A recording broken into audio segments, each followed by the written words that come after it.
ये 3 ऐसी dark psychology tricks हैं जो कि सबसे ज़्यादा मैनिपुलेटिव होती हैं, जिसका यूज़ करके आप लोगों को पूरी तरीके से सिड्यूस कर सकते हो और उनसे अपना वो काम भी करवा सकते हो जो कि वो भूल कर भी सपने में भी आपके लिए कभी भी नहीं करेंगे। और साथ ही खुद को ऐसे लोगों से बचा भी सकते हो जो कि इन ट्रिक्स का यूज करके आपको मैनिपुलेट करते हैं, फंसाते हैं और आपसे सिर्फ अपने फायदे का ही काम निकलवा लेते हैं। So welcome to dark psychology master class part 2। आज की इस वीडियो में मैं आपको फिर से ही 3 ऐसी डार्क साइकोलॉजी ट्रिक्स के बारे में बताऊंगा और साथ ही कुछ रिलेटेबल एग्जांपल्स भी दूंगा जिनका यूज करके आप रियल लाइफ में इन ट्रिक्स को यूज भी कर सकते हैं और लोगों से खुद को बचा भी सकते हैं। जिसमें से कि थर्ड सबसे ज्यादा इंपॉर्टेंट है और सेकंड तो मेरी पर्सनल फेवरेट है, तो उसे मिस तो बिल्कुल भी मत करना।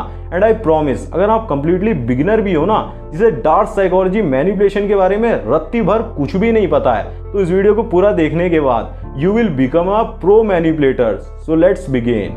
हमारी सबसे पहली पावरफुल मैनिपुलेशन टेक्निक है साइलेंट ट्रीटमेंट। इस टेक्निक को ज्यादातर रिलेशनशिप्स में यूज किया ही जा रहा होता है। पता है क्या होता है, जो मैनिपुलेटर होता है ना, वो विक्टिम को अचानक से फुल्ली इग्नोर करना शुरू कर देता है। वो ऐसे रिएक्ट करता है कि वो उनकी लाइफ में एग्जिस्ट ही नहीं करते, भले ही वो दोनों सेम ग्रुप के ही क्यों ना हो, उनका फ्रेंड सर्कल भी सेम ही हो और घर जाने का रूट भी बिल्कुल सेम ही हो, फिर भी वो ऐसे रिएक्ट करना शुरू कर देता है कि उन्हें वो बिल्कुल ही जानता ही नहीं है। इवन वो उनसे आई कांटेक्ट करना भी बिल्कुल ही बंद कर देता है। ये भी बिल्कुल गोस्टिंग की तरह काम करता है। पहले सामने वाले को बहुत ही ज्यादा अटेंशन दी, बहुत ही ज्यादा वैल्यू दी और फिर अचानक से बिल्कुल ही बात करना बंद कर दिया, गोस्ट कर दिया। तो ऐसे करके वो सीधा ही विक्टिम की मेंटेलिटी पर अटैक करता है। फिर उसके बाद पता है, जो विक्टिम होता है ना, वो बहुत ही ज्यादा नीडी बन जाता है। वो सारे टाइम बस यही सोचता रहता है कि मेरे से ऐसी कौन सी गलती हो गई, मैंने ऐसा उसे क्या गलत बोल दिया या फिर क्या गलत कर दिया जिसकी वजह से वो इंसान मेरी तरफ देख तक नहीं रहा है, मुझे इतना ज्यादा इग्नोर कर रहा है और मुझसे बिल्कुल बात तक नहीं कर रहा है। ऐसा क्या हो गया, इसी को सोच सोच कर वो परेशान होता रहता है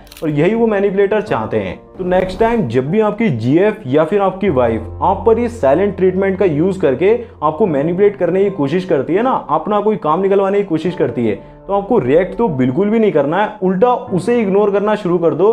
फिर उसके दिमाग में ये सिग्नल जाएगा, इसे तो बिल्कुल फर्क ही नहीं पड़ रहा है, फिर उसकी ये टेक्निक बिल्कुल भी काम नहीं करेगी। अब सेकंड पावरफुल टेक्निक है playing on insecurities, but third उससे भी ज्यादा इंपॉर्टेंट है और मैं गारंटी के साथ बोल सकता हूं कि उसे आपकी लाइफ में जरूर से यूज किया जा रहा होगा और आपको मैनिपुलेट किया जा रहा होगा, तो उसे मिस तो बिल्कुल भी नहीं करना। जब मैनिपुलेटर्स विक्टिम के साथ बहुत लंबे समय से कनेक्शन में होते हैं ना, लंबे समय से ही बातचीत कर रहे होते हैं, तो उन्हें विक्टिम की इनसिक्योरिटीज और वीकनेसेस के बारे में पता चल जाता है। फिर उसी इनसिक्योरिटी का यूज करके वो अपनी पावर को बढ़ाते हैं। जैसे नेक्स्ट टाइम आपने कभी किसी से बात करी ना, किसी रैंडम गर्ल से बात कर ली, इंसान से बात कर ली और बहुत कॉन्फिडेंस के साथ बात करी, अच्छे से बात करी, तो भी वो आपको यही बोलेंगे कि यार तू बातचीत करने में कितना ज्यादा पुअर है, तेरी कम्युनिकेशन स्किल्स कितनी ज्यादा बेकार हैं, तू कितना ज्यादा नर्वस हो जाता है। वो जानबूझकर ही वो जो डर है ना आपके अंदर कि मैं बातचीत करने से डरता हूं, उसे बनाए रखना चाहते हैं, क्योंकि ऐसा कर कर ही उन्हें आपके ऊपर कंट्रोल मिल पाता है और वो ऐसी आपकी वीकनेसेस और इनसिक्योरिटीज का फायदा उठा के आपसे कोई भी काम निकलवा लेते हैं।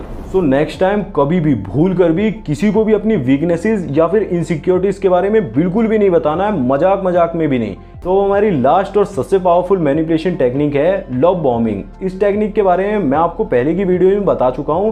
ये एकमात्र ऐसी पावरफुल डार्क साइकोलॉजी टेक्निक है जो कि आपके प्रेजेंट, फ्यूचर, करियर, रिलेशनशिप सब कुछ ही एक साथ ही डिस्ट्रॉय कर सकती है। इतनी ज्यादा पावरफुल टेक्निक है।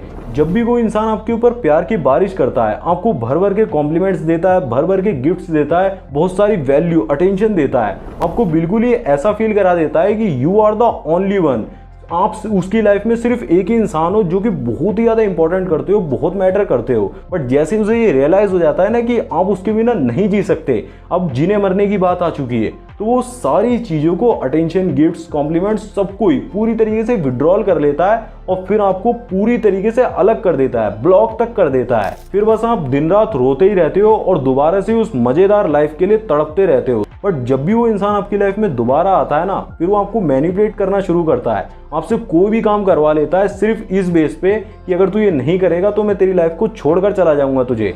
और आप करते भी हो क्योंकि आपको ऐसा लगता है कि दोबारा से मुझे ये चीज मिली है, मुझे इसे अपनी लाइफ से कैसे भी करके रोक के रखना है, मुझे जाने नहीं देना है। तो ये सब होने से पहले ही आप मेंटली बहुत ही ज़्यादा अवेयर रहो और कभी भी ब्लाइंडली किसी पर भी भरोसा नहीं करना है कि अब ना मेरी स्टडी इंपॉर्टेंट है, ना करियर इंपॉर्टेंट है, ना पैसा इंपॉर्टेंट है, कुछ भी इंपॉर्टेंट नहीं है, सिर्फ तू ही है मेरी लाइफ में, जो भी है अब तू ही है, तेरी सारी ज़िंदगी काटनी है। ऐसा बिल्कुल भी नहीं करना है। कोई भी इंसान आपको अचानक से बहुत ही ज़्यादा अटेंशन देता है, आपके ऊपर प्यार की बारिश करता है, उससे थोड़ा दूर रहो और दूर से ये देखने की कोशिश करो कि कहीं इसका मकसद कुछ और तो नहीं है, कि मेरे को मैनिपुलेट तो नहीं करना चाह रहा है। बाकी अगर ऐसा है ना कि कोई भी आपकी बिल्कुल भी इज्जत नहीं करता है, आपको बहुत ही ज़्यादा हल्के में लेता है, कोई भी बिल्कुल ही बात नहीं मानता, उठल्लू सा ही समझता है, तो राइट वाली वीडियो में मैंने आपको सिंपल से ऐसे 5 नियमों के बारे में बताया हुआ है जिन्हें फॉलो करके आप आज से ही पहले ही दिन से अपनी रिस्पेक्ट को 200% से ज़्यादा बढ़ा सकते हो। सिंपल से ही नियम है, फॉलो करके देख लो, और अगर ऐसा नहीं होता है ना तो चैनल को अनसब्सक्राइब करके चले जाना। बाकी मैं मिलूंगा आपसे इसी के 3rd पार्ट में, तब तक के लिए जय श्री राम, अपना ध्यान रखें, खुश रहें।